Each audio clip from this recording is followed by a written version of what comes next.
Today we're checking out the most affordable wireless in-ear monitor system that I've found that is both stereo and has the ability to scan for the clearest frequency. This is the EarAmp by Samson. So being able to scan for the clearest frequency is one of the most important things with wireless gear. If you set your wireless to the wrong frequency, you're going to get interference or issues with your wireless, especially with in-ear monitors. You definitely don't want that to happen because you're going to get that sound directly into your ears. So it's very nice that you can show up to a show, scan for the clearest frequency, and perform without having to deal with that. So this system, I've used it at a ton of shows over the last couple of months. I've honestly lost count of how many times that I've used this. I'm going to go over it in detail and share my experience with you to see if this is something that is right for you and your wireless in-ear monitor needs. If you watched my in-ear monitors buying guide, you'll know that I said that it's pretty rare to find in-ear monitors that are more affordable that scan. And in that video, I have 5 different tiers: cheap, budget-friendly, mid-tier / entry-level, high-end, and pro-level. TLDR for this video is that the Samson EarAmp is now going to be my new recommendation for the mid-tier, entry-level wireless in-ear monitor system. I think it's a really, really well-designed system, especially after using it for the last couple of months. And there's 2 things in particular that this in-ear monitor system does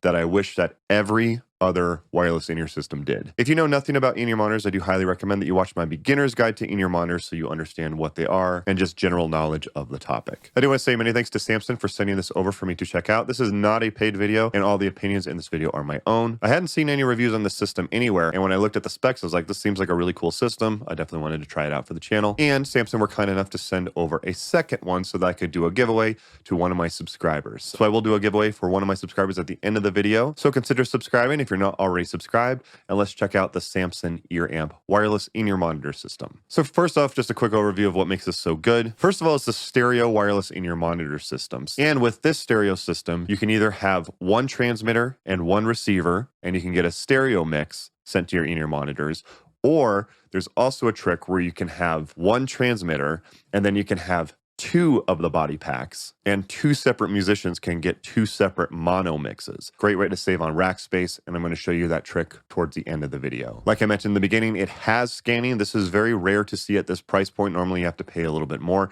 in order to start getting scanning. This is one of the cheapest, if not probably the cheapest, wireless in-ear monitor system that I've found that is both stereo and has the ability to scan for the clearest frequency. Something else that's nice about this system is it has 32 megahertz of tuning bandwidth. What does that mean? If you've seen my channel before, sorry, you have to hear this again. Basically what this means is the wider the tuning bandwidth, the more options you have to find a clear frequency. So this system in particular operates between 470 and 502 megahertz. So that is 32 megahertz of different frequencies that this system can find a clear signal on. It could be transmitting on 490.100 megahertz or 500.250 megahertz. It's just going to fit within this certain range of frequencies. The wider the bandwidth means the more options you have to find a clear signal. With like even cheaper wireless gear, sometimes they only give you like 6 frequencies total that you can find.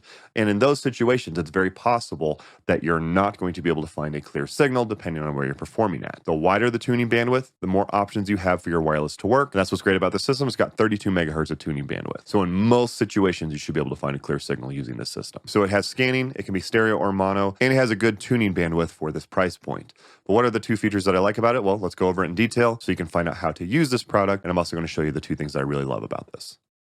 So let's briefly go over what's included. They actually give you everything that you need in order to use this system. There's nothing extra that you need to buy. So this is the wireless transmitter right here.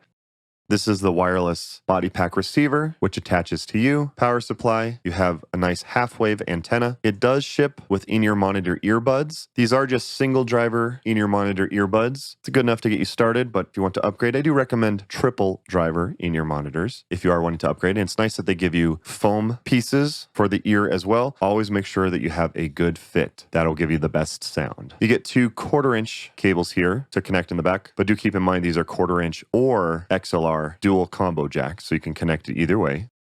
And then they give you the gear to attach it to a rack, which is really nice that they include that.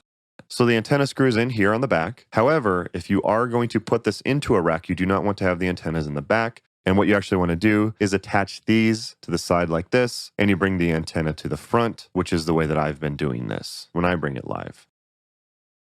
So when I got the system, I was like, okay, I'm going to have to do my rant about how there's no cables included to bring the antennas to the front. One of the worst things you can do for in-ear monitors, it's a very common mistake, is to have the antennas in the back just buried in a rack. You always want to have clear line of sight as best as possible from the transmitter to the receiver. These are the two antennas. You want them to have as best line of sight as possible. The more objects or people or stuff like that that gets in the way from the two antennas to see each other, the more likely it is that your wireless is not going to work. And that includes having this just stuck kind of in the back of a rack. Very common mistake. Definitely don't do that. What you're supposed to do is you're supposed to bring the antennas to the front. Usually there's a BNC cable that you use and you attach it and you bring it to the front. Some companies include it, some of them don't. It always kind of bugs me when a company doesn't include that because you're supposed to bring them to the front. And I was going to do a rant about that until I noticed that there is a way to attach the antenna to the back as well as to the front of the transmitter. There are two different ports for connecting the antennas. So you can connect it to the back like you would normally,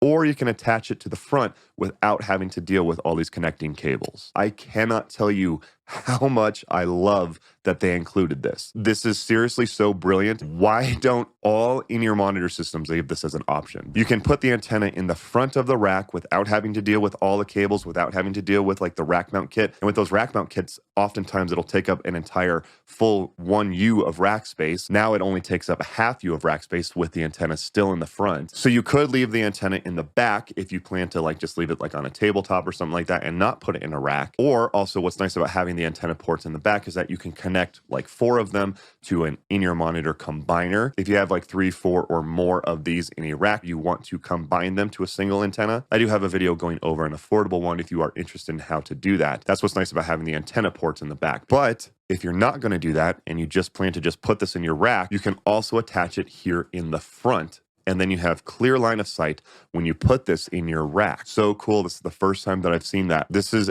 absolutely brilliant. I wish every in-ear monitor system did this. Very, very cool feature. So in the back of the transmitter, like I mentioned, you have 2 XLR or 1/4-inch ports here on the back. Also very nice that it is able to accept either 1/4-inch, like the cables that they give you, or XLR inputs. Always a fan when it can accept both. Some systems only accept one or the other. This loop output, this will passively send out whatever you plug into the inputs. So if you plug in to input 1 or the left channel, this will pass that signal out. It can be helpful if you want to route audio in more advanced ways. I do go over an option of how you might want to use that in this video right here. I don't think most people will end up using it. But very nice, very simple. And let's go over how to set it up now. All right, let's get this thing set up. So the first thing I would recommend doing is giving yourself a name. So when you can push this button right here, and that'll scroll through either the name display or the frequency that you're on. I personally like to give it a name. I do this on all of my equipment. So hold in, and this is going to get to the menu. And you can use this dial right here to switch through some of the menus. So you want to go to display first, and then go to enter a name. And then give this one a name. I'm actually just going to leave this on Samson, but I recommend naming it, especially if you have multiple systems and you know which one is which. The next thing that you want to do is you want to scan for the best channel. Now this part is actually done on the body pack. You're going to scan from the body pack. So actually this is really important. You actually always want to scan with your transmitter off. So I'm going to power this off. The reason why is because it's transmitting on a current frequency already, and that frequency might be open, but if you scan, it'll go, oh, that frequency is already taken. I'm going to show you more details on how to use this. Just right now, I'm just showing you the initial setup, the first 3 steps that I do anytime I get a new in-ear monitor system. You're going to hold this button in the upper right here in order to get into the menu, and then you're going to scroll down until you see auto scan.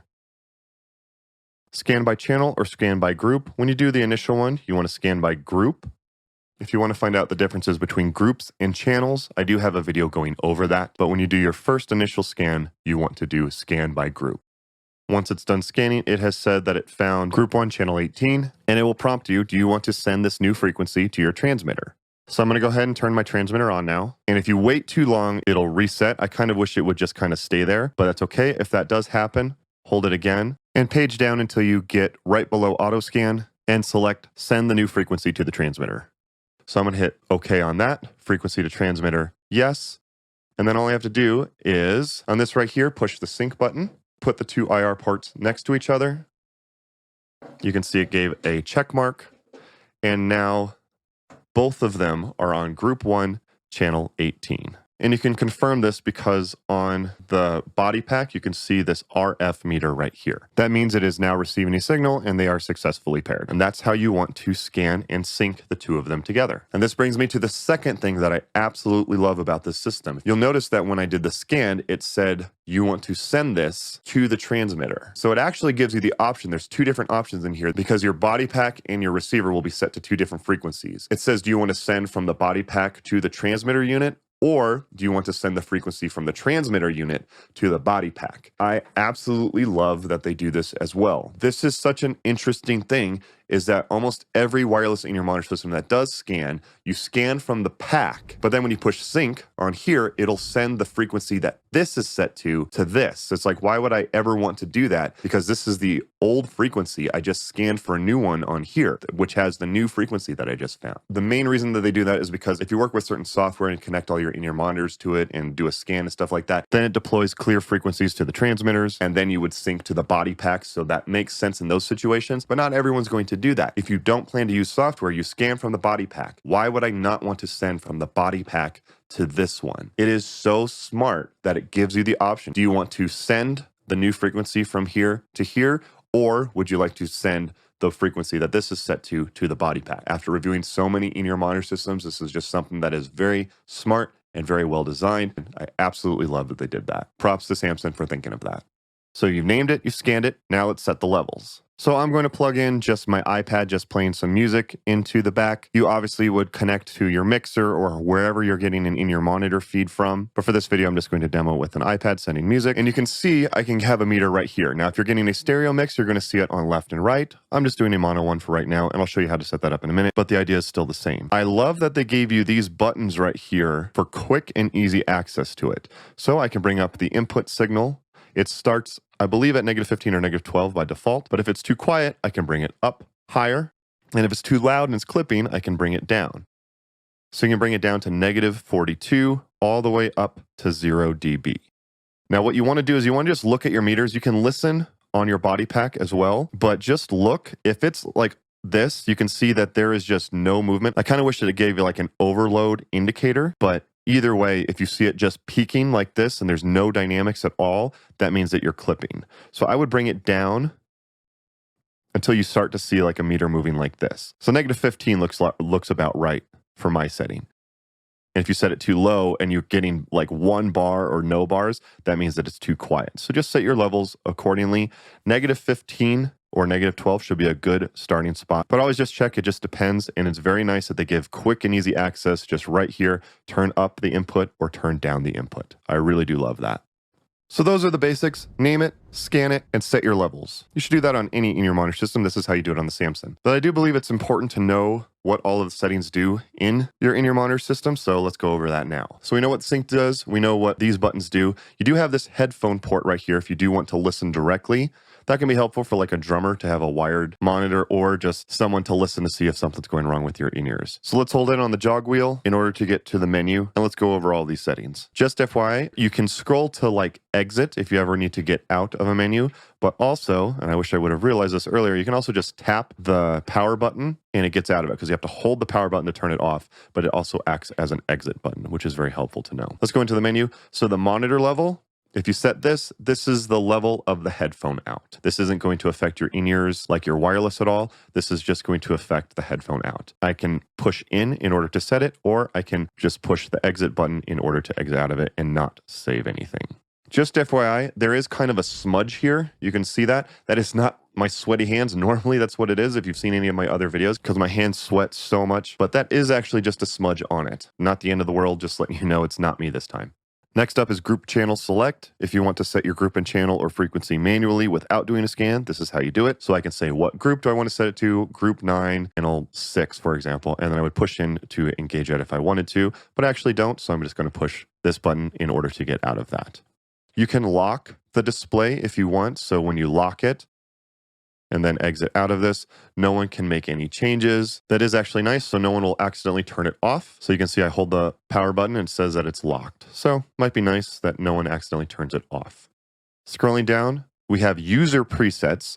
So this system has its own defined groups and channels, but you can go in here and you can say user preset 1, and you get 10 different channels. So I could say user preset 1, I want to set that to 480 or something like that. And now that has saved.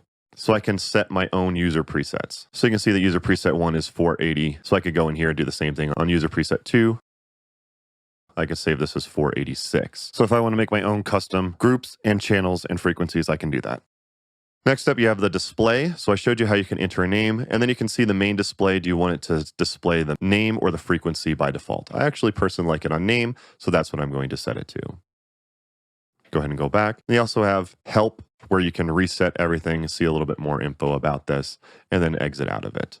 That's pretty much it as far as setting up the transmitter itself. You can see the group, the channel, the name of your system, the input level, and then you get these meters here for the left and the right input. And that's everything on the transmitter. Let's go over the settings on the receiver, on the body pack.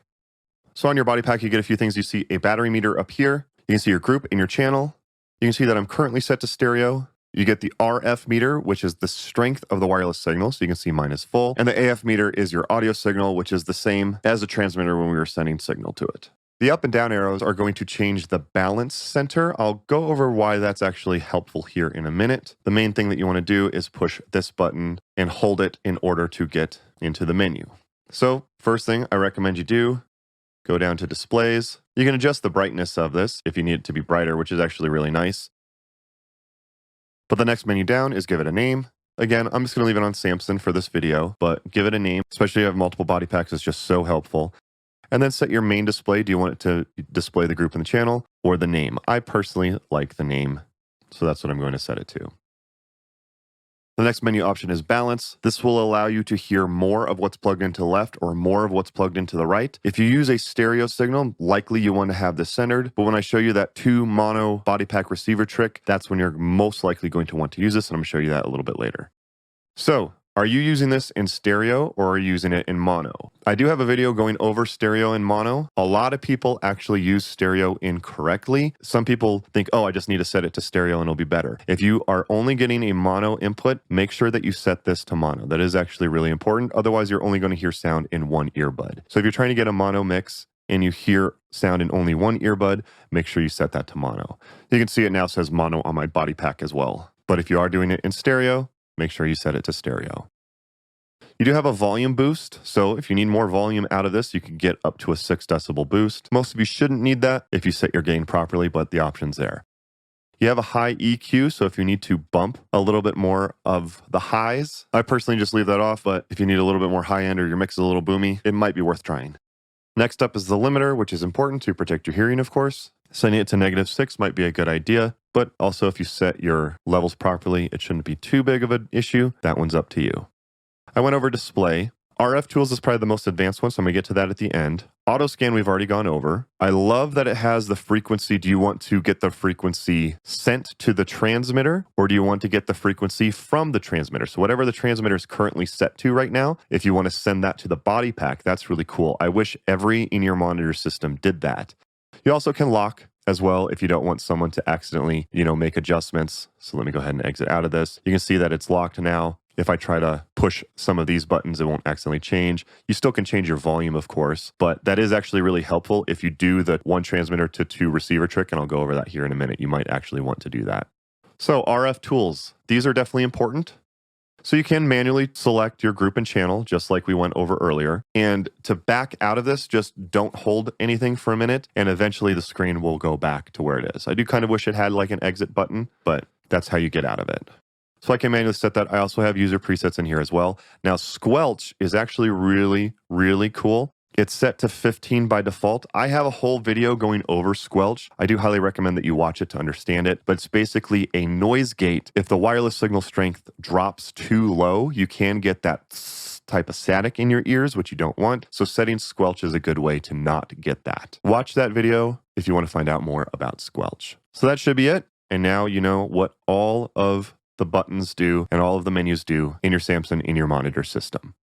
Quick overview over the specs and the price. So as I mentioned, it's 32 megahertz of tuning bandwidth, which is a good amount at this price point. It has about 6 hours of battery life, which is a tiny bit low, but also you can get through a 4-hour set. So I haven't had any issues with the battery life. I play 4-hour sets all the time. I haven't had it die on me, including with sound check. The range is listed at 300 feet. Of course, it's always going to depend on the wireless environment and how much stuff is in the way. Remember, always have clear line of sight from the transmitter and the receiver for best results. But in best situations, you can get up to 300 feet, which is pretty awesome. The frequency response is 25 to up to 15 kilohertz. And the price of this unit is $499. I will have links down below, or you can use the QR codes on the screen if you do decide that the system is right for you. That's actually a really good price point for this system, for how many features it has, 32 megahertz of tuning bandwidth, stereo or mono, and has the ability to scan for only $500. It's actually a really great deal. This is personally the one that I'm going to recommend as a mid-tier entry-level wireless in-ear monitor system going forward. So that brings me to my experience with using this. I'm a full-time musician. I always try out the gear that I'm about to review. I've used this at so many shows for the last couple of months. I've had zero issues with it at every show. I mean, nothing has ever been a problem with it. I do have this currently in a rack with my wireless system, so like my wireless mic and my guitar. You don't want to do that. You actually want to have the transmitting and the receiving wireless antennas separated from each other. These are a little bit too close. It has been working for me, but just so you know, just best results, you do want to normally separate them. But even with using it like this, I haven't had any problems with it. I've used it in stereo. It's been fantastic. And I also let some of my bandmates use it. So my band 90% 90s is a 90s cover band that I play with. I let my singer and my drummer use these. The first time that they used them, they said, I don't know if it's just the room or just my mix, but that was the best mix that I've had. And it's funny that each of them said that at 2 separate shows. I let my drummer use it at one show, and then I let my singer use it at another show. And they said, it sounds so good. But they were like, I don't know if it was the room or just the mix or how it worked, which is true. Like, you know, different rooms are going to sound better. You set up your mix right. But just the fact that they said that actually just shows how good the system sounds. I think the system sounds fantastic. I'm fortunate that I have some very high-end wireless in-ear monitor systems, and I've noticed no difference in the lack of tone from this system. It sounds fantastic. Do keep in mind that 98% of your tone for in-ears is going to come from the earbuds themselves. So the earbuds that are included with this are just single driver in-ear monitors. I do recommend upgrading to triple drivers. Drivers basically just give you separation in like low, mids, and highs, similar to how like a speaker has like subwoofers and tweeters. The more drivers that you have, the more separation you're going to get. 3 drivers is usually my recommendation. I do have a video going over some budget-friendly ones if you do need to upgrade, but just keep in mind that earbuds are going to determine like 95% of your tone. Of course, also how you set your mix, but just the tone themselves comes from the earbuds more so than the wireless system. But some like more affordable, cheaper wireless in-ear monitor systems have like a little bit more of a compressed sound. This one didn't have that at all. It sounds great. It really does sound fantastic. I haven't noticed any issues with the tone. Last but not least, I will show you that trick to save a little bit of money so that you can use one wireless transmitter and 2 separate body packs, and 2 separate musicians can get 2 separate individual mixes with their body packs. So on the back of the transmitter, you're going to plug musician A mix into the left input, and you're going to plug musician B mix into the right input. Musician A into the left, musician B into the right. On both of your body packs, you want to go and you want to make sure that you set each of them to mono. Make sure they're both set to mono. And then on musician A's body pack, you want to pan that all the way to the left. And then on musician B body pack, you want to pan that all the way to the right. Set both of them to mono. Musician A pans it all the way to the left. Musician B pans it all the way to the right. I always get asked, does this mean you will only hear sound in one earbud? No, if you set it to mono, you will get it in both earbuds. And here's just proof that it's working. For this example, I'm going to send 2 separate mixes. The left input is going to have backing tracks, and the right input is just going to have click. So in this example, musician A is only wanting to hear the backing tracks, and musician B is only wanting to hear the click track. You can see when I pan to the left, you hear only the tracks. And you can see when I pan to the right, you hear only the click. Again, when you do this live, each musician will have their own individual mixes, just for the example I was showing you with backing tracks and a click. But that's how 2 different musicians can have their own mixes from one transmitter. Great way to save on money, because you can actually get that for about $700. So you can get 1 transmitter and then 2 of the body packs as a set for $700. So it's about $350 each if you want to split, like with you and your singer or you and your drummer or something like that. If you're wondering truly the difference between mono and stereo, I do have a video going over it more in detail if you want to find out more about about it, most people actually do stereo wrong in my experience. Stereo is nice, but it is more expensive. You have to set it up right, and mono is a great way to save on money. Make the decision that's right for you and your needs. Especially at this price point, this is such a fantastic wireless in-ear monitor system. It's my new recommendation for a mid-tier entry-level in-ear monitor system. If you do decide that this system is right for you, you can use the links down below in the description or the QR codes on your screen. Just FYI, if you use those links, it is a free way to support the channel at no extra cost to you. So if you do decide that this system is right for you and your needs, it's a free way to support the channel, and I would appreciate it. Many thanks again to Samson for sending this over. And like I mentioned, they were kind enough to send over a second one so that I could do a giveaway to one of my subscribers. I always try to give back whenever I can. It really means a lot to me how much this channel has helped you guys and how much the channel has grown. So I always try to give back whenever I can. So thank you guys so much. So first of all, consider subscribing if you're not already subscribed, and then leave a comment down below. And in that comment, let me know two things. Let me know how you currently are using your in-ear monitors. Are you a solo or a duo and just kind of run it yourself? Do you have a full in-ear monitor splitter? What's the mixer that you're using? And also let me know, do you plan to use this in stereo, or would you use the one transmitter to two mono mixes trick? I'm very curious how many people are truly using stereo and how many people prefer to use the mono method. And if you're using stereo, if you're doing zero panning in your ears, you're not truly utilizing stereo, just FYI. But I'm very curious how many people use stereo versus how many people use mono. Leave a comment and let me know down below, and you will be entered to win the giveaway. You only have 24 hours to enter this giveaway, and I will announce the winner on this date right here. Please remember, never respond to scammers. Scammers sometimes show up when I do giveaways. This is a common thing across YouTube, not just on my channel. If someone messages you, says that they're me, and they say that they want money for whatever reason, for shipping or anything like that, I promise you that is not me. That is 100% a scammer. Please do not respond to scammers. Two other videos I'm going to check out. Check out my video on 5 common mistakes when using wireless music gear. I made 4 of these mistakes when I first started using wireless products, so make sure that you're not doing that yourself. And also, if you're curious on the steps to set up an in-ear monitor rack, if you're not sure how to set that up, I do have a video going over that as well. You can check out both those videos by clicking the links on your screen now. Thank you guys again for watching. Don't forget to follow me on my social media pages at Scott Ewell Music. If you have any other cool gear you want me to check out, please leave them as a comment down below. Thank you guys again for watching. Don't forget to like and subscribe, and I'll see you next time.